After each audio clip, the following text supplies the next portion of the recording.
I would take a week off of work. And I would say you're not allowed to go back to freelancing. You can't take on another client project. You can't even post a YouTube video until you've made a mandatory list of like 50 or 60 video ideas, and then just do them. And then once you do them, at video 75, now you can look back and be like, hey, was video 12 actually worth doing? So Kofi, welcome to the podcast. We had a little tech issue before this, actually our second time starting. So for the people just tuning in, who are you? What do you do? What kind of content do you make? So my name's Kofi Yeboah, and I do a bunch of different things. I think I started in photography, doing stuff for supplement companies and fitness magazines and stuff like that. Transitioned a little bit into video, and then working with athleisure companies and companies. The same brands I was working with on the photo side, I started working with in video. I spent a little bit of time working with other creators and stuff like that full time. And now I've just transitioned to kind of making my own stuff. Like I'm running my own YouTube channel that's doing fairly decently for what it is. I'm taking the more traditional route in terms of video production. So anything from like higher end corporate interviews or commercial stuff, or working with brands that are in like music videos and stuff like that. All of the stuff that you would normally get into video production for, it wouldn't necessarily be fitness, which I'm realizing is a very removed part of content creation from everything else, but kind of transitioning from one to the other right now. So I've been doing it for about five-ish years. No, 5 now, like about 5 now.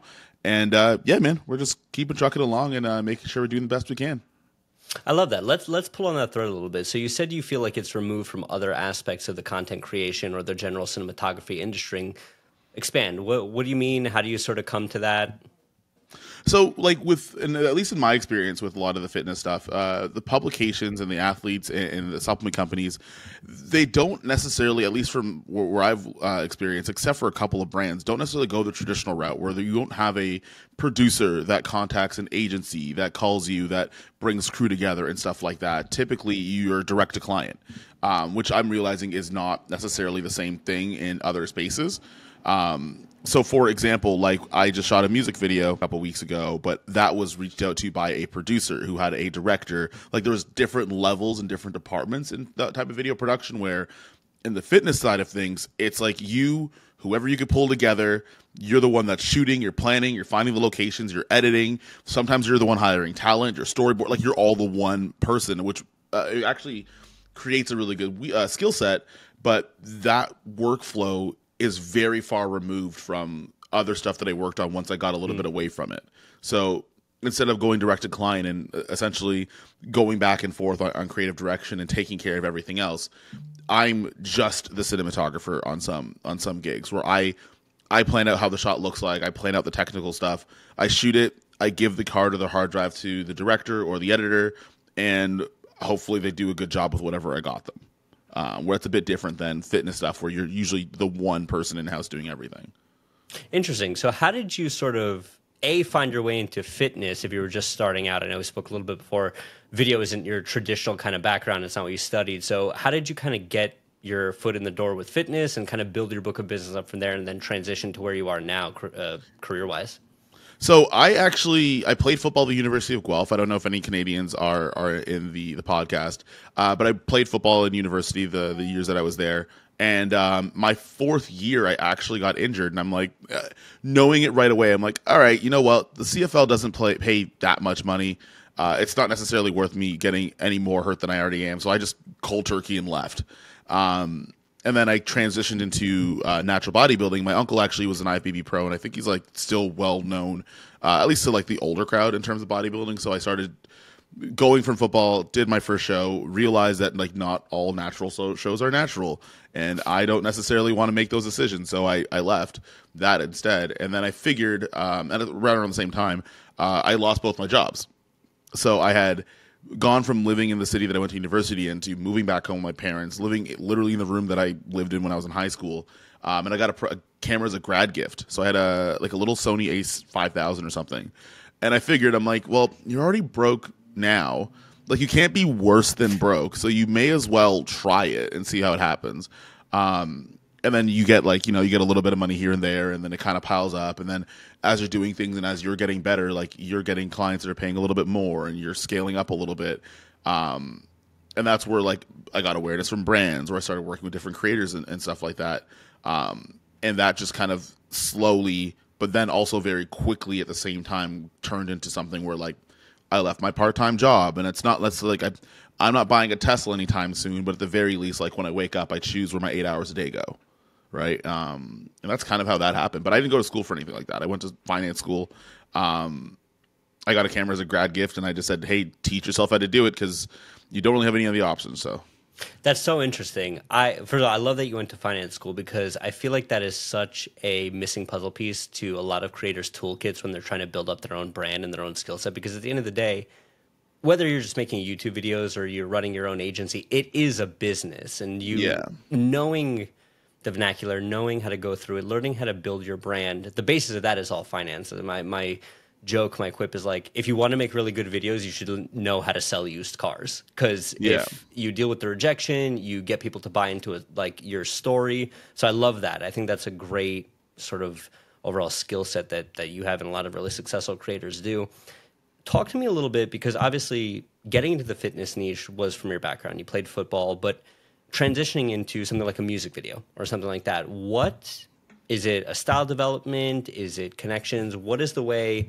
Because you hear this all the time, I guess what I'm saying. Niche down, niche down, niche down. If you have a really established niche as somebody who makes really prolific and fucking awesome looking fitness content, how do you then translate that into music video? And what is that process like?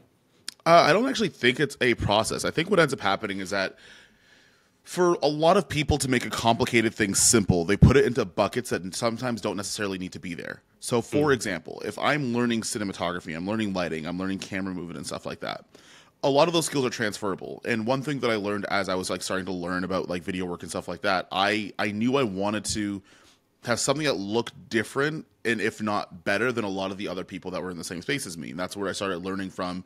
Instead of watching how to make the most hype edits in the world, I started learning from people that are filmmakers and being like, well, how do they do it? So that way I don't have to do the flashy editing things and always chase the new trend of how to edit something. I can make a piece, or I can shoot a video where someone looks at it and they're like, I think I watched a Nike commercial. There's not a lot of flashy edits in my face, but I looked at something that was really good. So that's where I started to learn like stuff about lighting and cameras and making sure like I get the right lenses for the right job and those kind of things. And then what ends up happening is that like those skills are transferable. So what ends up happening, like from doing it in the fitness side of things, people from other walks of different video production are like, I don't know much about this fitness stuff, but this guy makes it look really good. I'm assuming he could also do the same thing for this corporate interview or this documentary. And sometimes the pieces that I do, or sometimes the project I work on, also have like fitness connotations to it. So some of the people that kind of seek you out are like, oh, I'm not looking at you for fitness content. I'm looking at you because you have a good skill set, and that skill set's transferable. So why don't we bring you over here, and then that becomes part of your wheelhouse. Like a lot of times, I think people try to put things in boxes where like, I need to find, and this happens all the time, somebody will ask me like, oh, I need a perfect camera and a lens for fitness content. I'm like, well, that's not, like, they're not mutually exclusive. Like, that same setup can work for so many other things that you don't need to make it so specific. And there isn't such thing as something that's so specific to one very narrow use case, right? Now, there is understanding camera movement and dealing with people that are in certain spaces, like working with an artist and working with an athlete, are going to be a bit different. But for the most part, a lot of the skill sets very transferable, and most people forget that, and most people also might not know that. So that's kind of where, because I brought up or had a kind of an eye for cinematography and the fitness stuff, other places were like, that's what we want. We want whatever he's doing just outside of the gym. Whatever that guy got, that's what we're bringing him into. And that's kind of how it started working out. I love that. I feel like that's not advice that you hear too often now. I feel like everybody is chasing the hype of whatever the trend is. So if it's, the captions on screen that change colors and the emoji pops up, like that's what's popular right now. Years ago it was the cool B-rolls, but establishing your own style within a base set of core skills will set you apart. That's not something I've ever really been able to wrap my head around, and you really put it eloquently. I think that's awesome. So you were doing this, and are you a freelancer? Do you have your own agency? Kind of how are you getting yourself and your work out there to build your book of business? I'm entirely freelancing. I don't own my own agency. I've come to the understanding that I don't think I want to. Like a lot of people, and it sounds weird to a lot of people. They're like, "Oh, like you have the aptitude and vernacular to have an agency," but I like the idea of being able to choose what I get to do. And I feel like when you have an agency, you give a lot of those things up in exchange for money. So, like, say for example, I decide that I'm going to scale up and I'm going to have other people shooting for me, but I like the shooting part. So, like, why would I give that up, right? So, for me to be able to focus on me being and having the best skill set that I want in a certain department, not having an agency necessarily doesn't really suit that. You know what I mean? Of course, yeah. So that's where I'm kind of like, you know what? I'm okay with being a cog in the wheel in terms of making a good video or a good commercial or whatever, but I'm going to be the best cog in the wheel, right? And then also having things like YouTube and the social side of things kind of satisfies my need to want an agency because you're kind of getting to the same place just in a different direction, right? So some people might not be doing a lot of the social stuff and doing like brand deals and stuff like that. So they have an agency to make up whatever that financial need is. For me, there's a perfect intersection of I need to freelance so I can make YouTube content. Like one doesn't work without the other. Like if I don't shoot a music video on Sunday, I can't pull 3 videos from it next week. One might be sponsored and then that ends up paying me on top of the project that I did. Right? And if I have an agency, you give that away. In a sense, because then if someone else shoots a music video for me, well, then I can't talk about it because I didn't have that experience. So that's kind of where I'm at with it. Like the agency stuff sounds really cool, but it's just I think for where I'm at and what I want, I don't think I'd be happy if I had one and I was giving away things that I like, parts of the process that I like a lot to other people. Yeah, I think that's great insight in terms of being self-aware enough to know what you want and what you're willing to give up and sort of pass on in the creative process. I feel like that's not a lot of self-reflection that people who start agencies, and especially once they start to scale, that's not something that they think about ahead of time. But having that sort of introspection going into it is great. You touched a little bit on YouTube content, and that's like where I kind of want to pivot here because you, I would say in the last year to 18 months, have really exploded on YouTube in terms of being able to watch your growth. You know, I followed you. I found you through following some of your work on different YouTuber channels and the work you were doing there. And I was like, oh, exactly. I said, this guy shoots great stuff. I want to see what he's about. And in that time, I've seen you're at 17K more on YouTube. I think we are about to hit 20,000 possibly in this podcast. 20,000 in this podcast. I think we're almost there. Love it. We're at 19. Actually, I could look at it right now. My studio's open. I have 19,988 subscribers currently at the time of this video. I love that. Fantastic. So each one of those subscribers is 100% well earned, but I don't think many people understand the amount of output that you have put in to get that amount of subscribers in the time that you've gotten them. Yeah. So walk me through that, and then we'll kind of touch on how you use that as the marketing arm of your freelancing business and how those two things kind of coalesce. So let's jump right into it on the YouTube journey. Okay. So my thing with YouTube is actually I'll kind of go back to the football thing. So when I played at Guelph, we had a rule. When you first get, and I don't know who's played college sports before, but when you get there, you usually get like a swag bag kind of thing. You get your tracksuit, the T-shirt, whatever the case might be. We had a rule where you were only allowed to wear as many pieces of clothing as the year that you were. So in first year, and this outside of game day was the only exception. So Monday to Friday, or Sunday to Friday. If you were in first year, you just wore the shirt. You wore the shirt or you wore the pants. You couldn't wear both. You had to do something called earning your stripes. The more years that you put in, the more articles of clothing you could wear on campus. That translated a lot into YouTube. So when I started looking at people that I was working with, and I've worked with people from the fitness space and stuff like that have gigantic followings, people in the filmmaking space that have gigantic followings, I realized that there's not a gigantic difference between myself and them from an aptitude and an attitude. So I'm like, okay, well then why don't you become one of these people? Well, you can't complain about results from work that you didn't do. So I would look at their profiles and I'd say, well, how many times have they gone to bat and how many times have they shown up? I have to, at bare minimum, meet that minimum expectation before I could talk about whether or not things are working. So if I look at somebody who has, I think the average person at 100,000 subscribers has about 440 videos, if I remember correctly. I love that. So in my mind, So in my mind, I'm like, okay, cool. That's the average, assuming the person on video one has no idea how to make a video.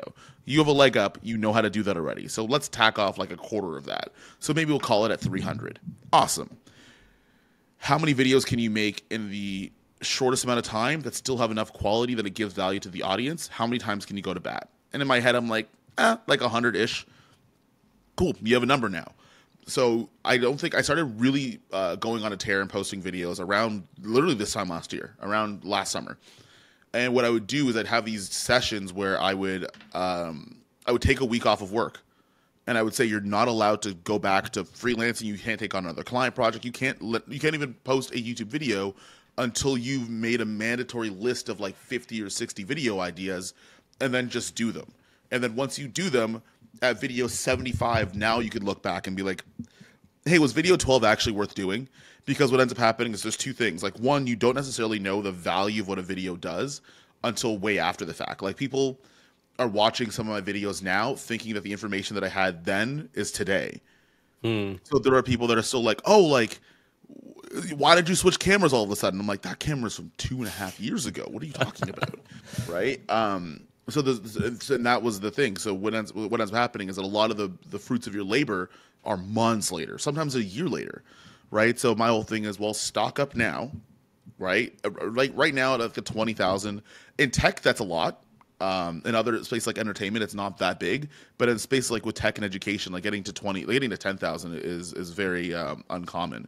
But anyways, the idea was, stock up on your library today and look at it like a library, because that way if you have a video that goes viral or blows up, I'm not going to go to this person's channel and see 12 videos. I'm going to go to this person's channel and see 250 and wonder where in God's name was this person my whole life. So my whole idea was, we'll stock up now, shoot videos out of your living room. Like, this is my living room. Like, this is straight up that, like, my brother's room is like right there. My kitchen's on my left. I'm in front of a window with a desk. And my whole thing was like, well, until you get to 150 videos, don't worry about changing the set. Just show up to practice, because eventually what's going to end up happening is you might hit something that's going to get 1 million views or something like that. And then when people are like, oh, well, what's this Kofi guy all about? Oh, shoot, there's so many. Yeah, of course I'll subscribe. There's proof that he's here to stay for a while. And that's kind of how things are ramping up now. So that's where I hit 10K in, I think, April. Yeah, like April. It's like just before my birthday. And we're going in September, and we're about to hit 20. And I think what's going to happen is that doubling time is going to keep halving. But I think that's because there's so much output that people are only catching up to months after the fact. But that was planned. The whole thing was the plan for that, because of like anyone who's making content now, nobody knows what your frequency is in the beginning. So you could always put as much or as little as you want in the beginning. I would recommend, if you have the time, I would rather post nothing and stock up. So then when things start moving, you're only having to do half of the work going forward, kind of thing. Like, if you say, hey, I'm not going to post on social media, I'm not going to post a YouTube video till I have, like, I don't know, 2 months worth of YouTube videos. By the time those 2 months are over, you have 2 months to make another however many videos you want to make. And you might have month 3, 4, 5, 6 done in 2 months. And then by the time you get to month 6, you might have the next however many, right? And you could start to slow down and ramp up production quality, I guess the video would be. But yeah, man, that's how I did. I just looked at it as a library. I said, make a bunch of ideas. If it has to be 100, it has to be 100, and then just do them first, and then worry about the other stuff later. It's fantastic advice. I feel like so many people get tripped up in my set, my camera, my this, when it's like, okay, but are you actually good and proficient at making the video? Get good at building that muscle first. So let's call it 75 videos, right? What is the ideation process going into something like that? Are they all long form? Is it some short form? What does your kind of content web look like? And how do you distribute the production to post-production time on that? Perfect. So some people might think this is insane, but for the output that I have, I edit all my own videos. And that's awesome. I love that. That's fantastic. A lot of people freak out because they're like, how many? I'm like, I don't know. It just happens.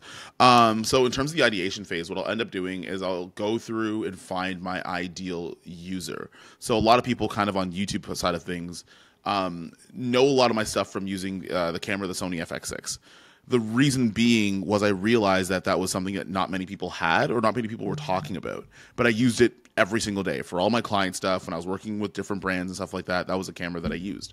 So what I decided to do is that, and where I found the gap in the market was, in terms of camera technology, a lot of people will do the embargo video once, and you'll never hear about that camera ever again. But then you've already bought it, and you're not going to switch as quickly as other creators that are going to be on the platform. So when you say buy, I don't know, I have a camera here. This is a Panasonic camera. So say, for example, like I do a video on this guy, right? Buy this camera because my favorite creator said, hey, you should get the Panasonic S5 II or whatever, or I got it and it's great. I buy it, and 2 months later, the person's like, hey, I have the Sony A7S III. And then you're like, well, I have the other one. Are you going to not talk about that one anymore? Oh, you're not? Okay, let me go and find people that do, and oftentimes they don't. So I went super deep on a subject instead of wide across all of them to try to grab as many subscribers from wherever. And what ended up happening was, as you go deeper into there, you start teaching things that are past the camera. You start teaching things that people can just use in everyday life. So how to expose your camera properly, how to set up interviews, the behind the scenes of when I did a Gymshark campaign a little while, like almost a year and a half, it was 2 years ago almost. All the behind the scenes and stuff like that while using that camera. So then when it was more available or when people were starting to get them, the first place you look at to research how to use your thing is you're going to go on the internet. So then you find this one guy that has 100 videos on one topic. So you're like, okay, I'll go over there. So the first bucket of ideas was, what's your daily driver? Talk about that as much as you can because there's going to be a community around it that might like the same things. The second thing is understanding your ideal customer. So that person that might have purchased that camera also likes other things or also does other things. So, for example, we'll use the Sony FX6 as an example. They're probably mid-late 20s to mid-late 30s. So any joke or reference or any style of speech will make sense. I'm part of that age group. They also probably do corporate interviews, weddings, music videos, documentaries, those side of kind of things. Well, I also do those too. So when you are talking about doing them, well, that community is watching because there's a sense of relativity there. Sure. And that becomes a second bucket, right? So my whole thing is that my second bucket is behind the scenes and bringing you on set with me. But then there's another department of somebody that's the aspirational type. So they're like, oh, well, I wish I could afford that $7,000 camera. Well, what if I decided to buy something that was a third of the price and teach the same topics on the thing that's a third of the price so people don't feel alienated by whatever camera they buy? And I picked up the FX30 for that. Also, it's a great camera. I'm using it right now. So then that crowd of people came in because they're like, hey, I love the way this guy's sharing information, but I don't have that camera, and I don't feel like I'm going to be able to get the same stuff. Oh, he got the cheaper one, and he's getting the same stuff. Okay, yeah, well, I'm going to stay here now. Like, where am I going to go, right? And you do the same thing over and over again. Now the channel's kind of split into three, where there's the filmmaker I want to be, and that's going to be where, like, I talk about red stuff, and it's expensive. I don't necessarily suggest people go and spend their hard-earned money on it. There's the guy in the middle. And that's going to be a different camera every time because there's so many different cameras for those people that are. And then there's the beginner stuff where someone who's just starting out has no idea what they're doing. Well, then that's where they're going to go. And that's kind of where you could make your buckets, right? So if you think of one advanced, one intermediate, one beginner, those are different buckets where everything you know under those confines is what you end up teaching and becomes the kind of the content bucket that you teach from. The long and short form, I'm not the best at long form or short form. Sorry, I have a ton of short form videos. Haven't really found my groove in it just yet, but my whole thing is put up the reps and then find it out later. So gotcha. Because I don't understand it, it's not going to stop me from doing it. So I'll just, if I think of a cool Instagram reel, I'll just make it. If I have something that's cool that might not make it to a long form video, but it'd be cool as a TikTok, I'll just make it. And then kind of let the audience let me know. But the hard part with a lot of camera technology is that it's not cheap. So having a TikTok or an Instagram based around that, it's not like somebody is going to look at a $2,000 camera and be able to buy it tomorrow, right? Or be able to talk about it from experience, right? So I can understand that. So that's why I kind of taper my expectations for it. But if I have a long form video and there's some short form ideas in it, I'll make them. But I'm usually long form first, short form second. So piggybacking off of that, because camera gear and the whole space is so how to, the best, that kind of stuff, do you find that that type of content gets more play on, let's say, something like YouTube Shorts? or it's just kind of throwing darts and seeing what makes the best sort of end result? With shorts, I think because it's expensive, I don't think I want to make a buying decision. I wouldn't. So if I was somebody that was a consumer of that content, I wouldn't make a buying decision on a YouTube short. And I think that's why a lot of those shorts are hit or miss. Because I'm not going to decide whether or not I want to buy a red Komodo because somebody posted a TikTok. Like I'm not the type that those viewers aren't those type of people that consume the content like that. But what you can use it for is like bringing people behind the scenes with you, or just quickly showing them how you set things up. So I think the reels that do the best for me is like, this is how I set up whatever for client shoots, and then I just go through all the stuff that I use on client shoots, right? Those do well, but in terms of like doing full tutorials and stuff on vertical, I'm sure there's a place for it, and I see people do well with it. I'm not. I need to be able to sit down and talk about it for 10, 15 minutes. Of course, yeah. So kind of pulling on this out a little further here, you have put all this reps into YouTube, you've grown the channel, it's continuing to grow, but you're also doing the freelance side of things. So number one, how do you balance the time equilibrium there in terms of, okay, I'm taking this week off of work, but at the same time, how are you managing inbound leads from people who are finding your content saying, I like what this guy's about, I want him on my team, I want him to work on my stuff? One hand feeds the other. Like, I can't make YouTube content if I don't have freelance projects. Like my YouTube videos are almost the skeleton of all of them. Like most of the time, you'll see behind the scenes on almost every video. So there might be a gear review, but like you're like, oh shoot, I'm watching him use the thing in at his job or whatever. So there's that. And then the flip side of that is because things like brand deals or sponsorships come in, you could be a bit more discerning with who you bring on. Right. So if somebody reaches out and they say like, hey, I want you to work on whatever, you could make it a financial barrier. You could make it a creative barrier. Like you could set whatever barriers in front of it to raise your minimum cost to produce. So for example, if I'm a freelancer starting out and $500 is $500, then yeah, you're going to say yes to the $500 project. However, say for example, you are doing YouTube videos and doing a sponsorship for, I don't know, Tilta. I don't know. It's in front of me. You do something for Tilta and it's also $500. You weigh out how much work is, hey, this is this Tilta follow focus. Like I made my $500. I did my 1 minute ad read in my YouTube video versus me planning, shooting, editing, scripting, doing all that stuff for a client for the same amount of money. So then I'm like, well, I'm definitely not going to say yes to any job that is the same price as what I could just read or promote another product from. Right? Obviously, when you do sponsorships, like please actually use the product and like, you know what I mean? Like don't necessarily just make up something and stuff that you don't use because people catch on to that. But that's where I've raised my minimum level of engagement because now if somebody comes in, I make the decision of whether or not I'm willing to wait for another inquiry from a sponsor side of things comes up, or do I need the money today? Oftentimes for that amount of work for that little, I don't necessarily need it today. And I'm willing to wait out a little bit longer to have something that's going to pay the same, but it's going to be less stress on me so I can focus on the content that I want to make and not necessarily work on the client project that I might not want to be at. That's fantastic. I definitely understand the whole golden handcuff concept when you're working with certain clients and in the freelance space rather than, yeah, if this costs me the same amount of time, but I can do it and grow my brand at the same time because I'm the front-facing YouTube, why wouldn't I do that? My kind of ancillary question to that is, all right, let's say somebody's a freelancer and they haven't established their online brand through YouTube, right? Like they've gotten really lucky, they built up a certain amount of brand. What is your advice to them on A, should they be doing YouTube, right? Depending on what markets they're in, and B, balancing that, I guess, time and discipline to make sure the content goes out and treating it as another arm of their business? So, like, my personal opinion is if you can, then you should.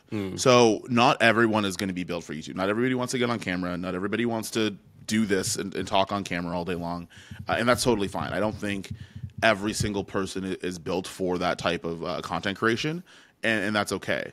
If you are, and if you think you are, I would say try it. But what I would say is don't try it unless you have 3 months of whatever you want to make already kind of done. Because the first videos you're going to put out, they're going to suck in comparison. So you may as well plan them as best as you can, stock them up, and don't start until you're done stocking them up. Because you don't want to catch momentum and be like, oh crap, it's Friday, I need a video on Monday. right? So you want to hit the ball running, because if you're just new to the space, I have no idea when you started, right? So if you said I'm going to start making a YouTube channel and I'm going to launch it in December, well then start making videos now and then launch in December. I'm not going to know whether I won't know, right? I'll see the video in December and then I'll see the one next week and then I'll see the one, so on and so forth.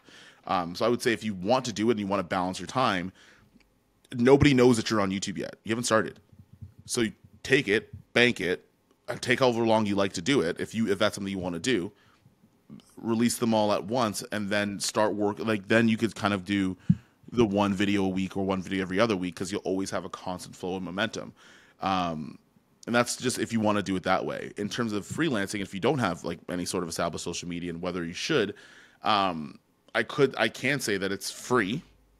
You reach a ton of people. And depending on it depends on what market you're in, right? Like if you're in a market that is like luxury homes and luxury cars and that kind of stuff, you might not get reached out by an Instagram. That's a word of mouth thing. So you might want to double down on client relationships that you have existing, because the circle of billionaires probably isn't scrolling through TikTok, right? So that's a little bit different. But if you're just someone that's just starting out, you have a couple clients here and there. It is a great, like socials is a great way to advertise your business. Reason being, we do it for our clients already. When you're most of the people doing video production right now are working with clients that are going to post it on Instagram, YouTube, Facebook, whatever. So if they're going to pay you money because they know they're going to make money from it, then it only makes sense that you should probably also do the same thing on the same platforms that you're doing it for clients on, because it's also going to give you the same results as they do, and maybe even better because the person that's a client is yourself. I love that. Love right? that. So if I decide that I want to go, like if I decide that I want to go hardcore freelance and I want to put YouTube aside, I know exactly what I would have to do. I would make my own content around my process and what I do to garner more clients later on. It just so happens that I kind of like getting sponsorship stuff, and I get paid essentially in some cases to just make my own creative projects, which is nice. But yeah, no, if I was to start everything all over again, I would just, whatever end product I'm making for my clients, I just make for myself, because if I'm good enough that they're paying me to do it, then that also means it's that much better if I just do it.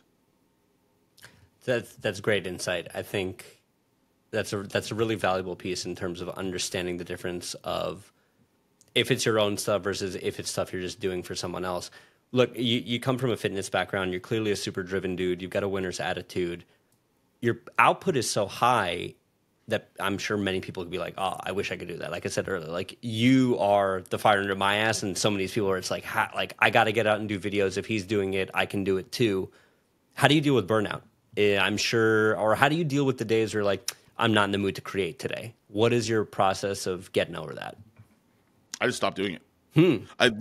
So the reason why, like, that's why I batch content so much. So like, I'll bet like this week or this weekend, I'll probably finish four or five videos, depending on how my day goes, and depending if I live with my brother, so like I try not to get in his way, and we try not to get each other's way when I'm making content. But like, depending on how the weekend goes, I can shoot 5 or 6 videos of A-roll, have it all done, and then next week I'll be like, okay, I'm gonna finish the editing on 3 of them. 3 are done, great. I don't have to worry about 3 videos, and if I drop 1 a week, I'm done 3 weeks. If I drop 2 a week, I'm done a week and a half, and then I have a week and a half to do it again. So you'll have 10, if say for example I do 2 videos, and on average I'll have 10 days to make another 3 videos instead of 2 days, and then that way that gap as you batch, and you have seasons of push and pull. Right now it's a season of push. A lot of tech is coming out, a lot of new things are coming out, a lot of clients are kind of ending the fiscal year, so you're working a bunch in the freelance space. This is the part where you are going to be a bit uncomfortable, and you have to plan for that. You have to know that September to Black Friday, it's gonna be nuts. December, you get to chill. When you have the push, then overextend. If you have it in you to post 1 more video, that's 1 less you have to do later, and that means that you have more rest later on. It's kind of like people that powerlift, right? You do your powerlifting set or whatever the case it might be, and then you rest and you recover, and it's not advantageous for you to come back to the platform or the bench unless you fully recovered, right? Obviously you have to build that up, because you obviously in powerlifting, you don't just go for 1 rep maxes. You have acclimation phases and all that other stuff. But once you've built up sort of a bank, and that's why I like batch shooting and storing up content a lot, is the days you don't feel like it, you don't have to, because it's already done. Like the time where you suffered is already done. You don't have to think about it anymore. So that would be my thing, is the deal with burnout is just the times that you aren't burnt out, do that little bit extra that compiles over time, so that when you do need that safety, the work's already done already. You don't have to worry about it.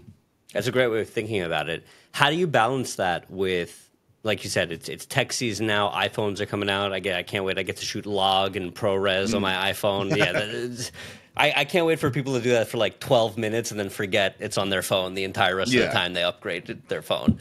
How do you balance like content relevancy? So like camera drops in between new product launches and batch shooting so far ahead? I don't. That's the kind of the beauty of it too, right? Like I went deep on a system, so I'm not at mercy to product drops. So, for example, the Sony Burano came out the other day. That's a video where I can kind of ad lib and I can be like, okay, I'm gonna take time away to kind of be relevant and be like the news, be relevant with the news. After that video is done, I just go back to the regular scheduled stuff that don't have timelines, right? So when I was doing a lot of stuff on the FX6 and the FX30, cameras came out left, right, and center.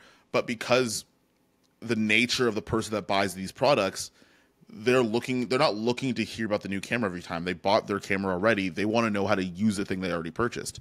So if I'm going 50 deep on a particular topic, whether 5 cameras came out and 5 cameras, Sony literally did release 5 cameras. I know it's been crazy between the ZVE one, the was it 6700? Was there other APS-C one? The 6700, the A7C Mark II, the A7CR, the ZVE one, the ZV Mark II. Something like that. They literally released 5 cameras between the FX30 and the camera that got dropped yesterday. But if you're going 50, 60 deep on the FX30, those other things don't affect you. You could always make a piece of content to weigh in on whether it should affect you or not. And that's what I did with the Burano. We posted, me and a couple guys posted that today. But then we just go back to our regular scheduled stuff, because the people that are coming in probably just want to know that opinion. But they're like, hey, what do you think about the A7C Mark II? Awesome. Glad I have that opinion. Go back to the stuff I came here for. Right? And then you just keep going. So I'm not necessarily at mercy to new tech releases, but what ends up happening is that it's not the cameras that I get worried about. It's the new accessories that help me in my job that get on my nerves, because there's so many of them. Right? Like I went from, when I bought the Komodo, my whole thing, like in my head, I'm like, I'm going to buy the body, the brain for it, and I'm not going to pay for any accessories. I'm not. I'm going to sponsorship my way into it. And that's how I'm going to do it. So if anybody's wondering like how much money I spent on the Komodo X, exactly what the body costs is the only thing I actually purchased. And I figured, I'm like, I'll either rent or borrow or client gig my way to like scale myself up or trade up into it. But now I have 4 sets of lenses. Oh my God. Because Komodo's RF mount, or you can change the... It's RF. I have an RF to PL, but like you can do RF, EF, PL depending on the adapter you have. But like I have an like a set of anamorphic lenses that are here. There's another set of like lenses that just came in that are RF versions or Super 35 versions of something I used earlier. I just got an email before this podcast, which is why I was a bit late, getting another set of lenses, like, and another like vintage. Like, anyways, what's cool about that though is that now if someone's following me because they want to know about the Komodo X, which I think is a very small amount of people, so I adjust my content being aware of that. You could, if you wanted to go that route, say you want to say, hey, I want to make everything about the A7S III, and you have all these lens sets. Well, then you just say like, hey, I'm going to use this lens set with the camera you already have, and we'll figure out where it fits in your life. Well, we have 4 sets of lenses. I can make anywhere between 4 and 12 videos on that, depending on how it is. I could show a finished documentary. I could review the lens kit. I could compare one to the other, or whatever the case is.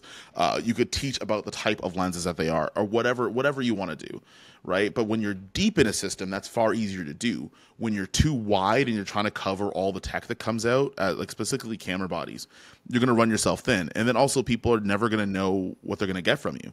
Like, are you only going to be the person that's going to cover the latest and greatest camera? And if it is, great, and there's a lot of people that do that, and they do really well with it. But then I have nothing else to gain from you if that's exactly how you're going to, like, that's how it works, right? And if I'm somebody that's working to make money with some of these things, after the camera I already bought, I don't really care after that, right? I want to know how you show me how to do the thing now. I have the camera. I need money to pay off this camera I bought. How do I get that done, right? So That's where I find that the way to escape some of the tech rat race is to just be known to go deep on a few topics rather than be wide on everything and only have like a video out or two every time. That's awesome. Something we preach at BAM when we're sort of informing and educating real estate agents on how to build their brand and how to build their content. And it's so funny how similar it is to be the kind of digital mayor of your town, is to be the person who makes the video of all the new ice cream shops and the best places to go, fall now, pumpkin picking, hay rides, like that kind of stuff. To be, when you think of that thing, they think of your name immediately. It's like, oh, FX6, Kofi's the guy for that. He's got all the content on lock. That's fantastic. So you're getting sent all this stuff. What is your growth plan, your scale plan? How do you plan to balance freelance work? Is YouTube the ideal thing? Like, what are your next 3 years look like, and how do you plan to kind of accommodate your content around that? So my whole thing, and we were talking about this before, where like my YouTube content, my Instagram content, all that other stuff hinges upon still freelancing. I'm like, the two can't be mutually exclusive. They both have to happen, or or they both don't. I can't freelance on the projects that I want if I'm not leveraging YouTube in order to be very discerning on how I pick them, and I have no content to make if I'm not freelancing. So the next couple of years is just being pickier and pickier with what you decide you want to take on. So if a company approaches and they want to work on something, I'm able to say, well, it has to be something that aligns with what's going to make the best looking thing for me.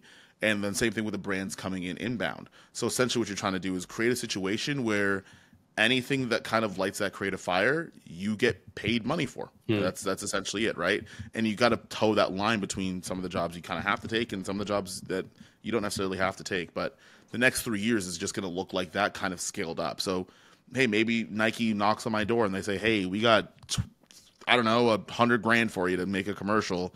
But don't worry about it. You could also bring your BTS guy in and you can make a video about how you shot a Nike commercial. And then you get to double dip. So that's kind of what the next 3 years look like. I find a lot of people, what ends up happening, and so, to stop myself in my tracks and U-turn a bit, maybe then I'll start looking at agency and production company because at that point you're only working on the cool stuff. You know what I mean? Of course. So say for example, your ratio of like project that's fulfilling to project you need to pay the bills is going like this. Like the projects that are fulfilling are going up like this. And the projects you don't necessarily care to work on are going like this. Love it. Yeah. And they're getting sponsored by companies and they're going like this. Well, then now I could scale that part. I could say like, okay, now I want to bring the best director that I can, or the best gaffer that I can, or the best first camera assistant I can, because they know my reputation that whenever I'm working on something, it's not some office building in North York. It's no, this person is working with Adidas this weekend. Gotcha. It's in my best interest to be there for it. It's in my best interest to be the BTS guy for that, because I know that that's going to give me a ramp up for my career.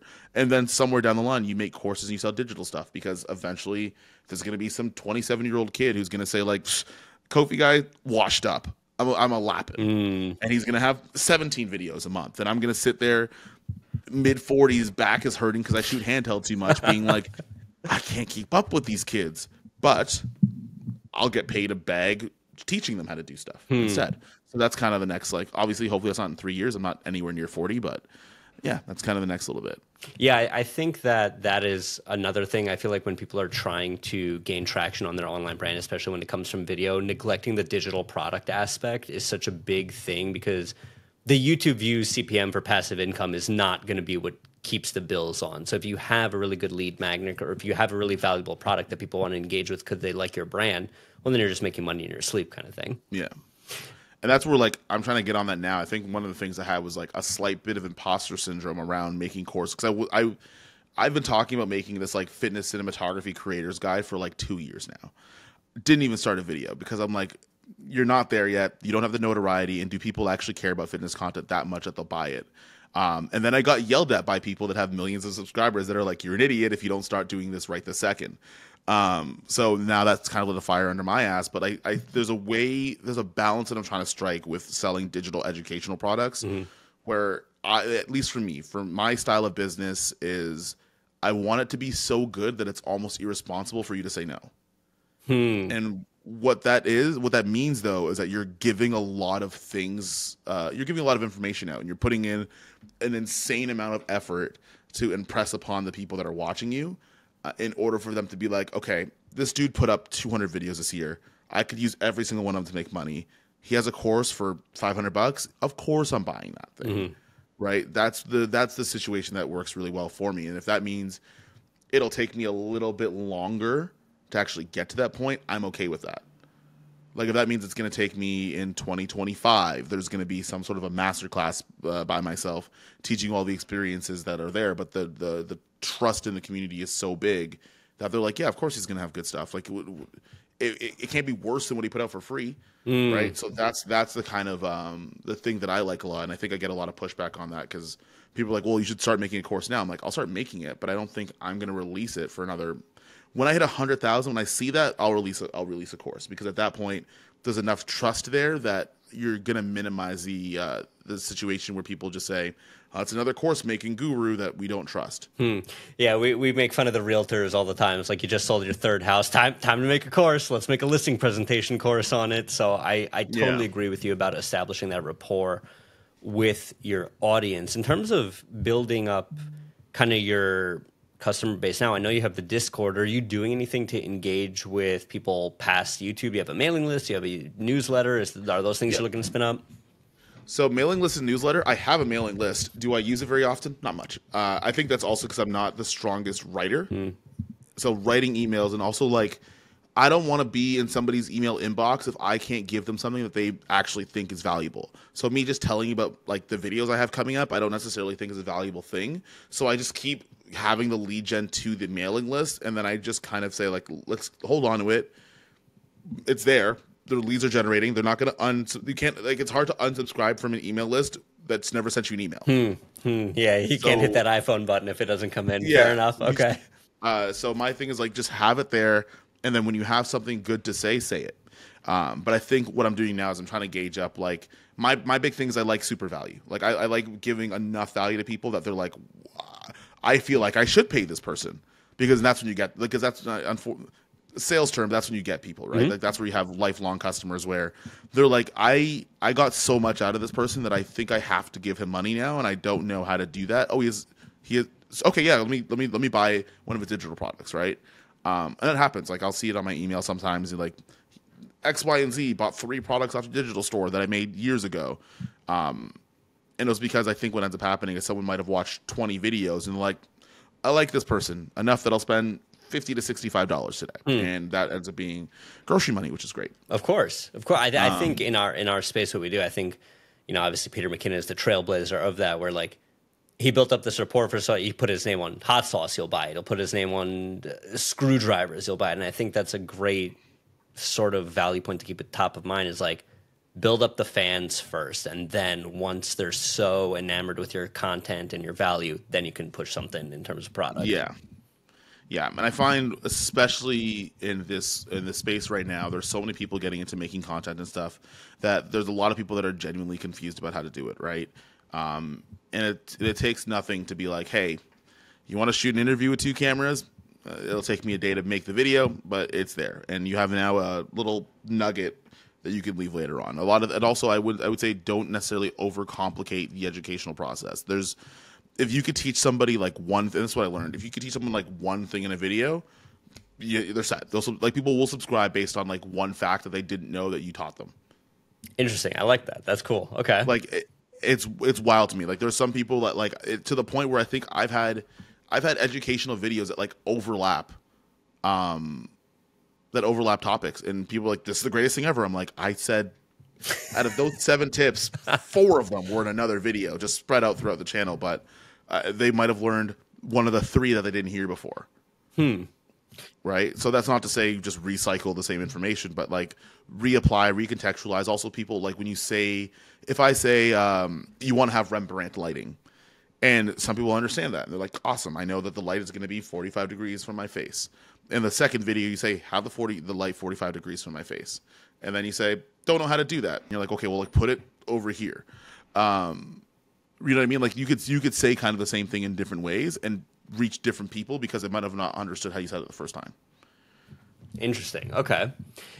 So the one thing I actually want to loop back to, because it just popped back into my head, when it comes to obviously building out this large swath of content and you're creating these content webs where kind of the info dovetails from one to the other, what is the success metric that you're kind of pushing for? And how, when you batch content, do you kind of adjust for that? Or is it just, I'm so far out ahead, it's just learning forward? Is it retention? Is it views? Is it thumbnails? Like, what is the thing where you're like, okay, this was my success video, this is what I need to capitalize on further? A couple of them. So I have the retention is a big one. Most of the time, I when you see my first videos like last year, I still do talk fast, but I talk so fast that like you could put on 50% speed and I'm still going pretty quick. I don't necessarily I have numerical stuff that I look at, but I don't necessarily have things where I'm like, the channel's succeeding. Obviously, watching subscribers go up is great. Retention is great because I know that people are staying longer in videos and they're absorbing more information. The actual quality of comments are really nice because some of them are so hyper specific to certain things that I didn't realize that I'm like, somebody's watching long enough and consistently enough to understand that there's a pattern of how either I present information or certain things that I do that they appreciate. And that's how I could tell that it's going up.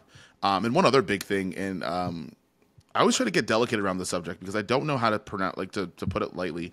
When other larger creators reach out to me about my own content, which has happened very frequently in the last couple of months. There was a group chat going on right now as this podcast is going, where people that are much larger than the amount of audience that they have versus myself are asking the same questions you are right now. How are you outputting so much? How does your brain work? What the hell is going on in there? And like when are you going to move out of your living room and start moving into an office? And when are you going to hit 100K? Which is that was kind of a litmus test for me, because if the people that I look up to in terms of where they are looking back being like, we have to look at this man because he's doing something right and we don't know how he's doing it. If that's a statement that sometimes gets said every now and again, that's how I know I'm like, okay, you're doing something right because the people that you're watching and taking cues from are doing the same thing in the reverse. So it's almost like if you're a new agent, you sold a couple of houses, but you've made some like decent sales, but you don't really know anything about what that kind of upswing or what the quote unquote top looks like. And then you walk into a room and other realtors are like, that's that Bobby dude. He's out here. And we need to tell you that, right? That's where you're like, okay, I think I'm doing something right. And that's cool. It's a cool feeling, but I also don't know necessarily like where to go from there. But also it's a thing where you kind of take with a grain of salt and you're like, that's awesome. But I got to go back to work again, right? Those are kind of the things that I take, like really specific comments, the respect from other creators as well, and people just staying longer and just watching more videos. Like there's a metric where you could check how many videos on average a person watches, and when that starts to go up, you know that, hey, there's a person that you're helping here because they're watching everything that you're doing as you're doing it. That's fantastic. Look, as we bring it in for a landing here, the last question I've been asking a lot of people kind of in our circle in content creation, especially these last couple months, is AI. Terminator, here to take all our jobs for the editing stuff, or a tool to help us get better? Cyborg, not even Terminator, Cyborg. So what I mean by that is somebody that can use AI is going to destroy somebody who's gonna look at it like thinking that the people that think that the internet's a fad lost their jobs to people that use the internet to help their jobs. Yep. The people that don't necessarily know how to use AI are going to get the floor wiped with them from people that do. Right? Now, in the content creation game, the hard part is that there's not a lot of AI tools for personality, which for the most part, most successful creators have really good personalities. There's no AI tool for that. They could help streamline the process and help you with, like, I've used ChatGPT for ideation for videos and stuff. But those are things where I find, like, the stuff I've used ChatGPT for is stuff that, like, I already knew and forgot, or stuff that, like, I could have found pretty easily. And I don't necessarily know, and some of the editing tools are really nice as well, so that makes things faster.